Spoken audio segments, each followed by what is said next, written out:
No início do século IX, os Balcãs se tornaram palco de um confronto feroz entre a Bulgária e o Império Bizantino.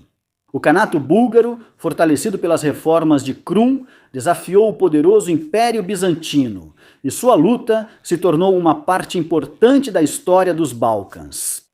Foi uma época de grandes batalhas e estratégias ousadas, onde cada passo de ambos os lados determinava o futuro de toda a região.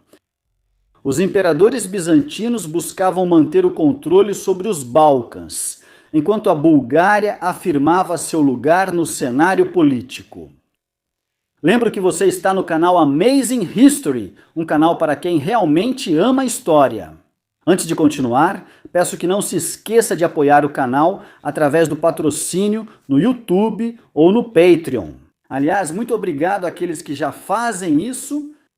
Também ficaremos felizes com seus likes, inscrição e, claro, comentários gentis. Vamos ao tema do episódio.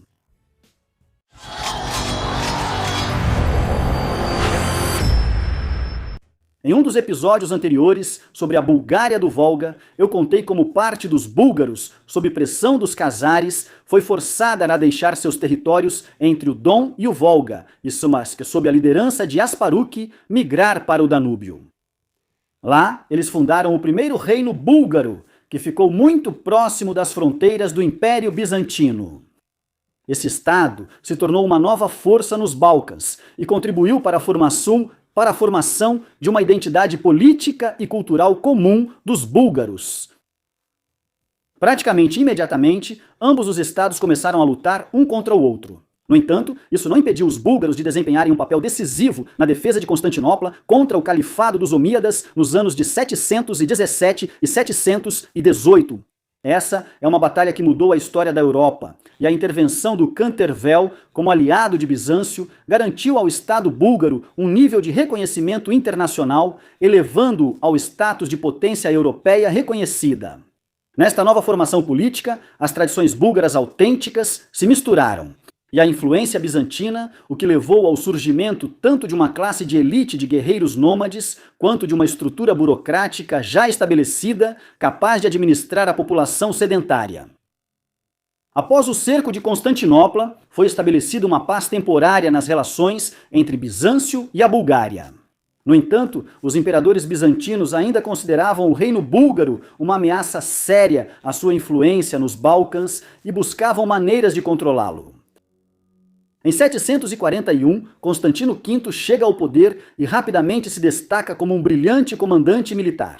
Aproveitando-se das guerras civis dentro do califado, o novo imperador invadiu a Síria e reconquistou Chipre, transferindo a população cristã para a Fráquia para fortalecer seu domínio ali.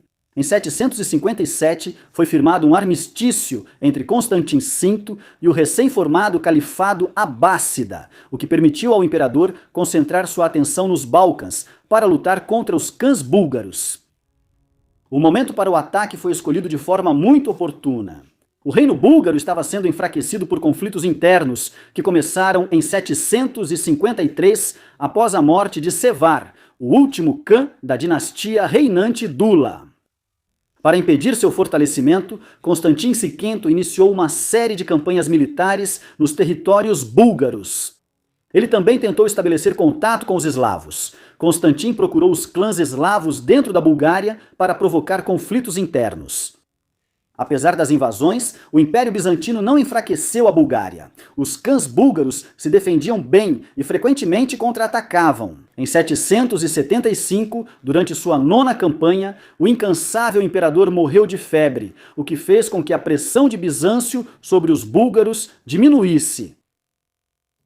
Constantino V foi sucedido por Leão IV, o Khazar. Ele apoiou a região de Riga, que perdeu o trono devido a um golpe liderado por Cardam. O equilíbrio entre o Império Bizantino e a Bulgária mudou novamente, já que Cardam passou a fortalecer e ampliar seu poder. Enquanto isso, Leão IV morreu em 780, deixando o trono nas mãos de seu filho de 9 anos, Constantino VI, e de sua mãe, a imperatriz Irene. Sob esses governantes, as disputas internas no Império levaram a dificuldades e a purga de oficiais militares competentes que se opunham a Bizâncio. Ao mesmo tempo, o Califado Abássida voltou a atacar.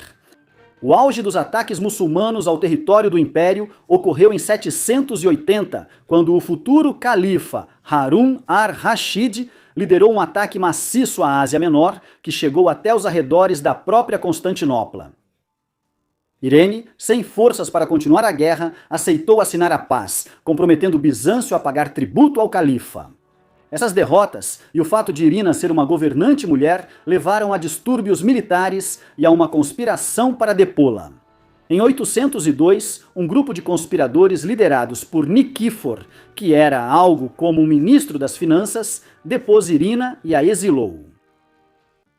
Após subir ao trono, o imperador Niquífor I, Genique, iniciou uma campanha para reforçar o controle bizantino sobre as tribos eslavas na Trácia Ocidental, Macedônia e Grécia. A submissão desses grupos fortaleceu a posição de Bizâncio, tanto militar quanto financeiramente. Ao mesmo tempo, mudanças significativas estavam ocorrendo também na Bulgária. Em 803, o novo Khan tornou-se Krum, um líder talentoso e ambicioso. Ele imediatamente começou a expandir as fronteiras da Bulgária e direcionou seus esforços para conquistar o enfraquecido Kanato Ávaro. Nessa campanha, a Bulgária agiu de forma independente de Carlos Magno, que ao mesmo tempo atacava os ávaros pelo oeste. O Kanato Ávaro caiu rapidamente e, como resultado dessa campanha, a Bulgária expandiu seus territórios para o noroeste, dobrando de tamanho e se tornando uma força séria na região. Em 807, Niquífor decidiu lançar um ataque preventivo contra a Bulgária para enfraquecer seu poder crescente. Porém, a campanha fracassou rapidamente pelas revoltas das Temas da Anatólia, descontentes com o imperador por ignorar os ataques abássidas aos territórios orientais do Império Bizantino. Enquanto Nicéforo lidava com problemas internos, Krum decidiu contra-atacar. Ao saber que um exército bizantino de 12.000 homens estava no vale do rio Struma para receber pagamento, os búlgaros atacaram de surpresa e destruíram o destacamento. E capturaram cerca de 500 quilos de ouro. As dificuldades de Nicéforo I não terminaram aí. Em 809, o Khan Krum capturou a fortaleza de Sérdica, a atual Sófia. Um importante ponto estratégico de apoio de Bizâncio no noroeste dos Balcãs. Mesmo tendo prometido segurança aos moradores da fortaleza, Krum causou um massacre. Ele exterminou a guarnição bizantina de 6.000 homens e um número significativo de civis. Enquanto isso, a morte do califa Harun al-Rashid. A morte de Harun al-Rashid em 809 levou a uma luta pelo poder entre seus filhos, o que temporariamente enfraqueceu a pressão dos abássidas sobre as fronteiras orientais de Bizâncio. Isso permitiu que Nicéforo se concentrasse no confronto com a Bulgária.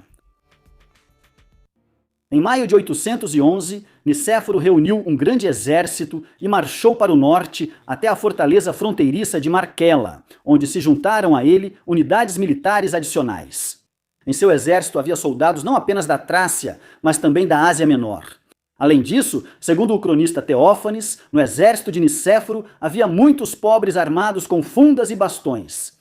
Ao saber do tamanho do exército imperial, Krum propôs negociações de paz, mas Nicéforo rejeitou sua proposta, confiante em sua vitória. O objetivo de Nicéforo era sua capital búlgara, Pliska, para onde ele se dirigiu com a intenção de capturá-la e saqueá-la. Com a aproximação dos bizantinos, os civis deixaram a capital, buscando refúgio nas colinas próximas, e Krum, percebendo que suas forças eram insuficientes, recuou para as regiões montanhosas, deixando uma guarnição de 12.000 homens para a defesa. No entanto, as tropas de Nicéforo tomaram Pliska de assalto, destruíram a guarnição, saquearam a cidade e devastaram seus arredores. Segundo relatos dos cronistas, os soldados bizantinos queimavam as colheitas, matavam o gado e massacravam os civis. Krum, irritado com as destruições, novamente ofereceu a Nicéforo uma retirada segura da Bulgária com os despojos conquistados, caso ele aceitasse a paz. Mas Nicéforo, buscando a completa destruição da Bulgária, recusou novamente. Após a captura e o saque de Pliska, o imperador Nicéforo I continuou a campanha em território búlgaro, esperando finalmente quebrar a resistência búlgara. Durante essa campanha, seu exército sofreu devido à falta de disciplina. O avanço foi lento e os dias passados em saques e pilhagens acabaram com o moral dos soldados. Cada vez mais pessoas abandonavam a formação para saquear ou simplesmente desertavam. O longo cerco a Plisca e a subsequente marcha lenta do exército bizantino deram a Krum a oportunidade de ganhar um tempo precioso. Ele conseguiu organizar uma milícia, convocando todos os homens búlgaros, bem como os eslavos da Mésia e os ávaros capazes de empunhar armas. Mas mesmo com esse reforço, Krum entendia que seu exército ainda não conseguiria derrotar os bizantinos em uma batalha aberta. A única esperança de revanche seria alcançá-los nos desfiladeiros das montanhas. Krum decidiu usar a estratégia de um ataque surpresa. Ele construiu fortificações de madeira e armadilhas no desfiladeiro de Irbish, sabendo que esse ponto estreito limitaria a mobilidade e a vantagem numérica dos bizantinos. Enquanto isso, Nicéforo, satisfeito com as vitórias, seguiu avançando ao norte e saqueando terras búlgaras. Em 25 de julho de 1811, seus destacamentos avançados entraram em uma passagem estreita. O caminho foi bloqueado por uma paliçada de troncos fortificada, que Nikifor viu como barreira para impedir a entrada, não a saída. Mas quando guerreiros búlgaros foram avistados nas colinas ao redor, ele ordenou que parassem para discutir os próximos passos com seus comandantes. Como o terreno não permitia a concentração total das tropas, o exército teve que montar vários acampamentos separados ao longo do desfiladeiro. O acampamento do imperador era reconhecido pelo tamanho e pelas tendas e estandartes coloridos. A infantaria búlgara estava nas elevações dos dois lados da estrada, pelo desfiladeiro e nas encostas das montanhas. Krum decidiu que o momento havia chegado e deu o sinal para o ataque. Na manhã de 26 de julho, guerreiros búlgaros, eslavos e ávaros do principal destacamento de Krum atacaram o acampamento de Nikifor. O plano era simples: eliminar as formações de elite e seus comandantes. E isso funcionou. Durante o massacre brutal, o próprio Nikifor e muitos de seus comandantes foram mortos. Os sobreviventes decidiram fugir para salvar suas vidas. A maior parte do exército correu em direção ao rio, onde muitos se afogaram por não encontrar uma travessia. Outra parte tentou atravessar o fosso e o muro, mas foram mortos. Apenas alguns conseguiram escapar fugindo. O corpo de Nikifor também foi encontrado. Krum ordenou que seu crânio fosse transformado em uma taça revestida de prata, da qual ele bebia em banquetes. Essa vitória marcou um ponto de virada nas relações búlgaro-bizantinas, garantindo a independência da Bulgária e consolidando Krum como um dos governantes búlgaros mais bem-sucedidos. Agora, os búlgaros queriam marchar contra Bizâncio, o que significa que seu confronto estava longe de terminar. Fim. Se vocês quiserem ver mais sobre as guerras bizantino-búlgaras, avisem nos comentários. Bom, por hoje é só. Até a próxima!